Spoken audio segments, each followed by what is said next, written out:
Good afternoon, Your Honor. Good afternoon, everybody. We saw bottles on the floor, and we picked them up. We didn't want them to get the bottles. We didn't want them to have them in their possession.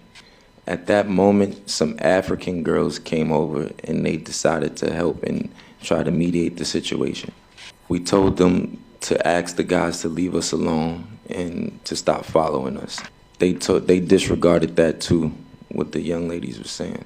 At this point, I woke up the block, and I start to notice that Tim walks down the block to tell the girls, please tell him leave us alone, leave us alone. And these guys were following again. As far as the bottles go, I held it momentarily because I realized it was stupid, especially when they didn't have it in their possession. It wasn't necessary for me to have it, so I put it down.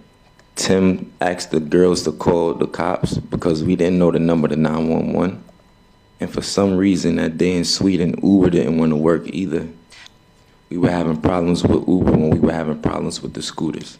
The guys walked back up to us where Tim is standing, and they started to approach him. At this moment, both of the guys attacked Tim.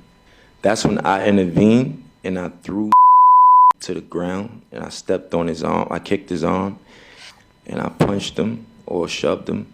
And at that moment, my friends came to help, and Tim also arrived. At that moment is when I stood up and I turned around. I saw his friend charging at me. Here now, we pushed, we shoved for a bit and pulled for a bit. Right after that, my security guard, Tim, came and turned me